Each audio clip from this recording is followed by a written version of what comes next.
ప్రస్తుత MLA elections అంటేనే ఇప్పుడున్న సిచ్యువేషన్లో డూ ఆర్ డై ఇరు పార్టీలకి, వైసీపీ కావచ్చు, టీడీపీ కావచ్చు. ఈ సమయంలో టీడీపీ వాళ్ళు ఎంతైనా పెట్టడానికి సిద్ధంగా ఉన్నారు. ఇప్పుడు దాన్ని తట్టుకునే శక్తి రంగయ్య గారికి ఉందా? యాక్చువల్గా అయితే పోయినసారి కూడా నన్ను జనం లాగా చూస్తారు, ధనం కోసం చూడరు నన్ను ఎవరు. డబ్బు ప్రభావం ఉండదు. నన్ను ఎవరు నోటుకు వైపు నా గురించి చూడరు, ఓటు వైపు చూస్తారు మిగతా వాళ్ళు.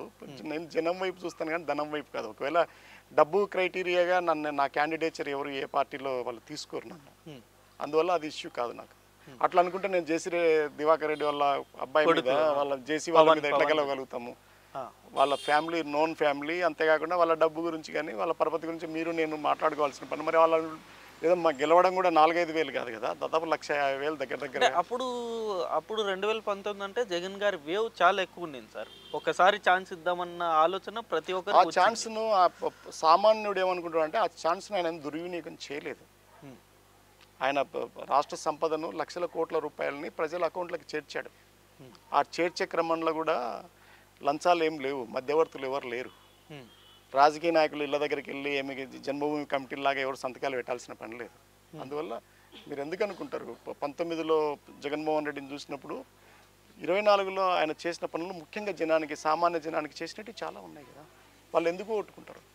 ఇప్పుడు ఎంత ఛాన్స్ ఇచ్చినారు, ఆ ఛాన్స్ ఆయన వృధా చేయలేదు. అంటే ఎంత పాజిటివ్ అయితే ఉందో జగన్ గారి మీద, అంత నెగిటివిటీ కూడా చాలా స్ప్రెడ్ అవుతుంది.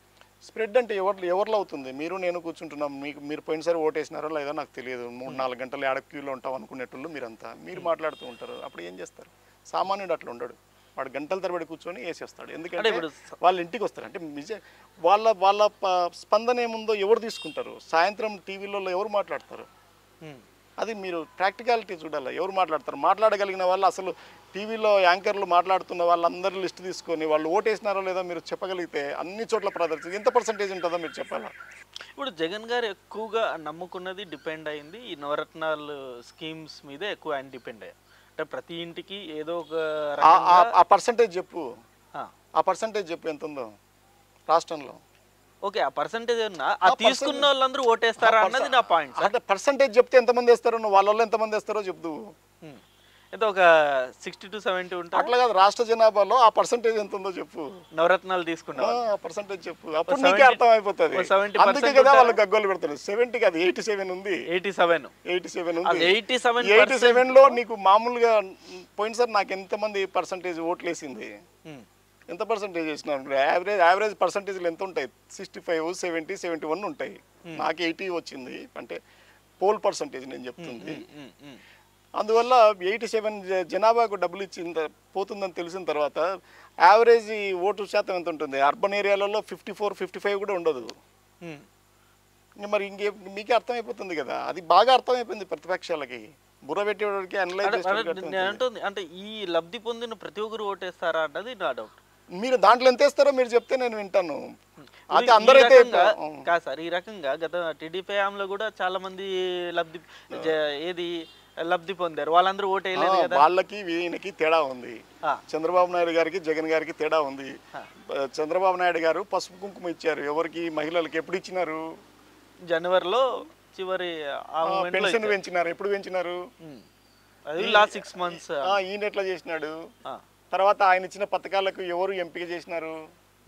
ఆ ఎంపిక చేసిన వాళ్ళ పరిస్థితి ఏంది? ఎవరి ఇళ్ళ కాడికి పోయి లబ్ధిదారులు పోయి సంతకాలు పెట్టించుకొచ్చుకున్నారు? ఇవన్నీ ముఖ్యం.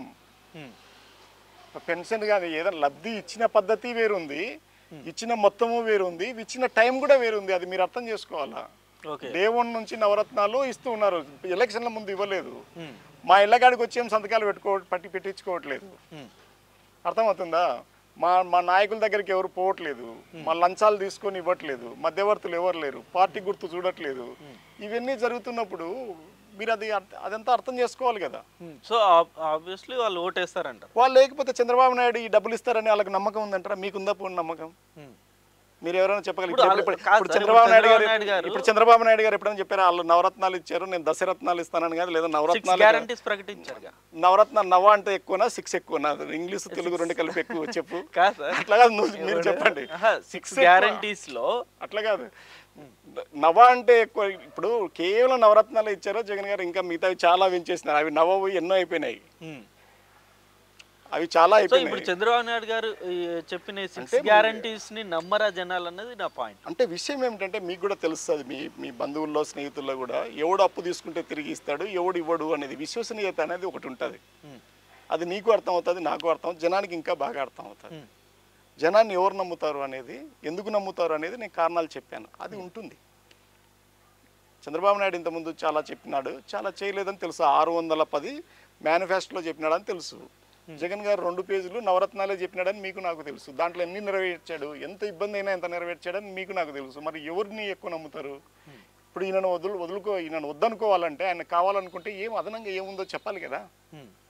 ఇప్పుడు జగన్ గారి మీద చాలా మైనస్లు ఎక్కువగా టీడీపీ వాళ్ళు చెప్తున్నది కావచ్చు, జనాల్లో ఉన్నది కావచ్చు.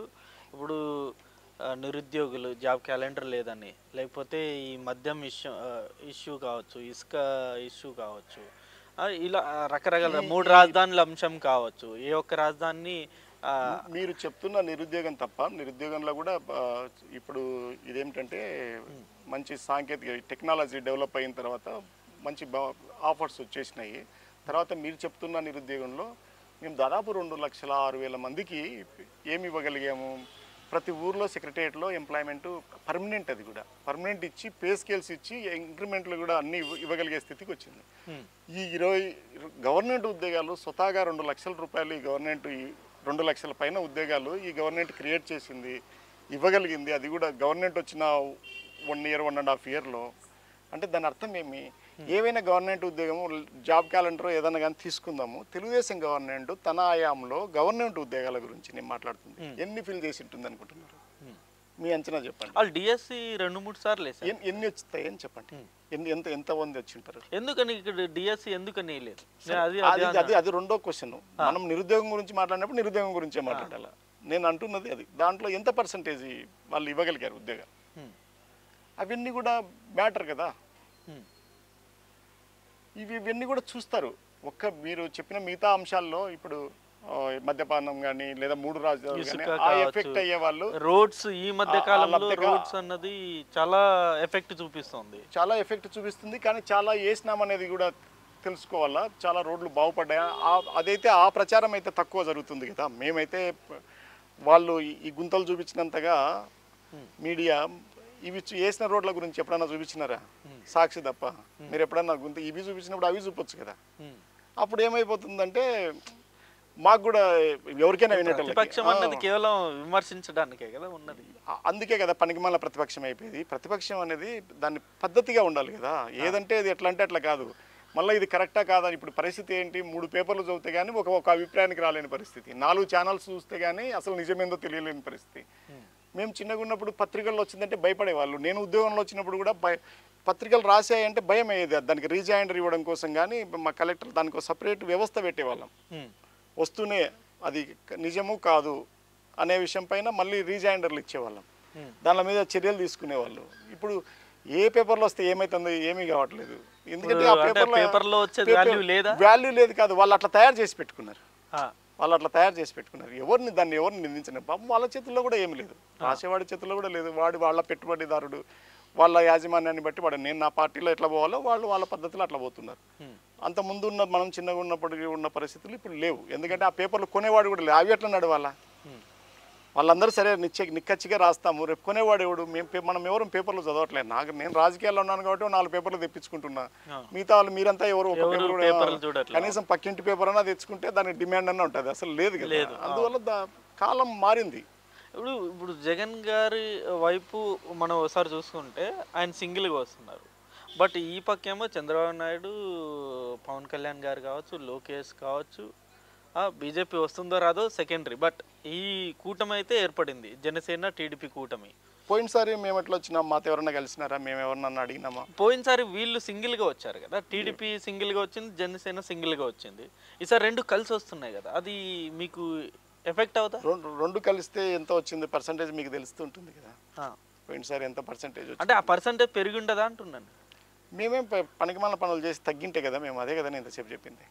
ఎందుకంటే వాళ్ళు యాంటీ ఇన్కంబెన్స్ అంతా పైన ఉంది, వాళ్ళు ఓట్ల కోసం క్యూలో నిలబడేటోళ్ళు కాదని చెప్తే కదా. కింద గ్రామీణ ప్రాంతాల్లో లేదు. గ్రామాల్లో అయితే నేను ఇంటి దగ్గరకు పోయి చూస్తున్నాను. ఒక్కొక్క ఇంట్లో నేనే స్వయంగా గడప గడపకి వెళ్ళి లెక్కేసి అప్పుడప్పుడు వాళ్ళే మా ఎమ్మెల్యేలు ఎక్కువ చెప్తున్నారు. అప్పుడప్పుడు నేను నిలబడినప్పుడు అన్న నువ్వు చదివి చెప్పు అంటారు. నేను చదివి చెప్తాను. అమ్మ నీకు దీంట్లో ఇన్ని లక్షలు వచ్చింది, దీంట్లో ఇన్ని లక్షలు వచ్చింది, అమ్మఒడిలో ఇంత వచ్చింది, చేయుతలు ఎంత వచ్చింది, రైతు భరోసాలో ఎంత వచ్చింది, మగ్గం ఉన్నందుకు ఇంత వచ్చింది అని అన్నీ చెప్తుంటే ఎంత అవుతుంది అది? ఒక్కొక్క సంవత్సరానికి 3 సంవత్సరాలు 4 సంవత్సరాలు కలిపేసరికి అది పోయి 6, 7, 10, 12లో ఇంటి స్థలం కలిపితే 12 లక్షలు అవుతున్నాయి కుటుంబాలు కూడా కనిపిస్తున్నాయి. అది మా కాంగ్రెస్ వైఎస్ఆర్సీపీ కుటుంబాలే కాదు కదా, దాంట్లో జనసేన కుటుంబాలు ఉంటాయి, సానుభూతి పరులు ఉంటారు, తెలుగుదేశం పార్టీకి గట్టిగా ఉండేటోళ్ళు ఉంటారు. వాళ్ళని కూడా మేమేం పక్కన పెట్టలేదు కదా. అప్పుడు వాళ్ళు ఆలోచన చేసుకుంటారు కదా. రేపు చంద్రబాబు నాయుడు గారు వస్తే పోయినసారి పోయిన జగనన్న టైంలో మేము ఇంటి స్థలంతో సహా ఒక 12 లక్షలు తీసుకున్నాము, లేదా 9 లక్షలు తీసుకున్నాము. మరి ఈయన వచ్చి ఏం చేస్తాడు అనేది ఉంటుంది కదా. మీకేమో యాంటీ ఇంకంబెంట్స్ ఉండే 15% ఏమో వాళ్ళు క్యూలో నిలవడకపోయి, కింద ఉండే పరిస్థితి ఏమో కింద ఆ పార్టీల్లో ఉండే కింది వర్గం కూడా మా పథకాలతో వాళ్ళు సంతోషంగా ఉండ్రి, వాళ్ళకి నమ్మకం లేకపోయా మరి ఏం చేస్తారు మరి మీరు? ఇప్పుడు అంటే వీళ్ళు విమర్శించేది జగన్ గారు కేవలం అప్పులు తీసుకొచ్చి డబ్బులు పంచుతున్నారు తప్పితే డెవలప్మెంట్ ఏముంది, కంపెనీస్ ఏం తీసుకొచ్చారు, ఏం చేశారు అసలు ఆంధ్రప్రదేశ్ డెవలప్మెంట్ కొరకు అన్నది ప్రశ్న. ఇప్పుడు అదే ప్రశ్న వచ్చినప్పుడు మన అప్పులు మనం ఒక్కరమే చేస్తున్నామా దేశంలో అనేది ఒక ప్రశ్న, దేశం కూడా తక్కువ చేస్తుంది అనేది ఒక ప్రశ్న. దేశంలో కూడా మొన్న కూడా చూసాం కదా, నేను కూడా సెంట్రల్ గవర్నమెంట్ మీద మాట్లాడాను. మీరు ఇన్ని అప్పులు చేసి మా అప్పుల గురించి మాట్లాడుతున్నారు ఏంటని మళ్ళీ ఫర్దర్గా ఎందుకు లేని మళ్ళీ మాట్లాడలేదు. చాలా రాష్ట్రాలు చేస్తున్నాయి, ఆ రాష్ట్రాల కంటే మించి ఏం చేయట్లేదు. నీకు ఆదాయమే సరే, అట్లా కాదు, నీకు ఆదాయమే లేనప్పుడు నీకు అప్పులు ఎట్లా వస్తున్నాయి? అదే ఆశ్చర్యం. బీజేపీ మీకు ఇండైరెక్ట్ గా సపోర్ట్ చేస్తుంది. ఉదాహరణకు మీకు 4 లక్షలు 4 లక్షలు అప్పించింది అనుకో బ్యాంక్ కానీ ఎవరైనా కానీ, ఏం చూసిస్తారు? కట్టగలిగే శక్తిని చూసే కదా. కట్టగలిగే శక్తి ఉందంటే అర్థమేమి? ఇన్కమ్ సోర్స్ ఉందంట లేకపోతే కంపెనీస్ రావట్లేదన్నది ప్రధానం. డైరెక్ట్ ప్రశ్న ఏంటంటే, అప్పులు నీ ఇష్టం, ఒక దివాలా తీసినోడికో లేదా పనికిమాలినోడికో మీరు అప్పులు ఇస్తారా? నీ సొంత డబ్బు ఇస్తావా? నీ స్నేహితుల్లో వాడికి నువ్వు ఇస్తున్నావు అంటే బట్ ఒకరి సపోర్ట్, పెద్దవాళ్ళ సపోర్ట్ ఉంటే ఎంతవరకు అన్నా రావచ్చు అన్నది ఇప్పుడు నిరూపితం అన్న. బీజేపీ గవర్నమెంట్ మీకు ఎప్పుడు అప్పులు కావాలన్నా ఇస్తుంది వినబడుతుంది విషయం. అట్లా కాదు మీరు అనుకుంటున్నారు అంతే, కానీ కట్టగలిగే శక్తి FPRM రూల్స్ ప్రకారమే, ఉన్న పద్ధతుల ప్రకారమే అప్పులు పుడుతున్నాయి. కట్టగలిగే స్థితి ఉంది కాబట్టి, ఆ క్రెడిబిలిటీ ఉంది కాబట్టి గవర్నమెంట్కి వస్తున్నాయి. ఆ వచ్చిన డబ్బు కూడా వృధా కావట్లేదు, అది మళ్ళీ జనాల్లోకి వెళ్తుంది. జనాల్లో డబ్బు కూడా మళ్ళీ అదేమి వాళ్ళు అట్లాగే పెట్టుకోవట్లేదు, వాళ్ళు తిరిగి మళ్ళీ ఎకానమీ తోడ్పడుతున్నారు. రొటేషన్ ఎకానమీలో చాలా పెరుగుతుంది. పర్చేసింగ్ పవర్ చాలా పెరిగింది, గ్రామాల్లో చాలా పెరిగింది పర్చేసింగ్ పవర్ గతంలో కంటే కూడా ఇప్పుడు ఇంకా మెరుగుపడింది. ఇవన్నీ కూడా ఏ డబ్బును వృధా చేసాము, కొన్ని లక్షల కోట్ల రూపాయలు అకౌంట్లోకి వేస్తే ప్రజలకి నీడ్. ఇప్పుడు ఏదైనా డబ్బు మీకు ఇచ్చినప్పుడు, అప్పు కానీ ఆస్తి కానీ నీకు ఇచ్చినప్పుడు దాన్ని ఎలా ఉపయోగించాలా, ఎలా చేయాలా అనేది మీకు తెలుస్తుందే, నాకు తెలుస్తుంది, సక్రమంగా తెలుస్తుంది. ఆయన తీసుకున్నవాడు ఆయనకు తెలుసు ఎలా ఉపయోగించాలని. తిరిగి ఎవరు తీసుకున్నారు ఆ డబ్బు, ఎవరి దగ్గర అకౌంట్లోకి చేరింది? పేద తల్లుల అకౌంట్లోకి లేదా మిగతా వాళ్ళ లబ్ధిదారుల అకౌంట్లోకి చేరింది. ఆ డబ్బు ఎలా వృధా అయిపోతుంది? వాళ్ళు కూడా సక్రమంగానే చేసి ఉంటారు కదా. ఆ డబ్బును ఏం వాళ్ళు వృధాగా చేయడమో, లేకపోతే వేరే దేశానికి పంపడమో, లేకపోతే వేరే వృధా చేయడమో ఇలా చేస్తారు.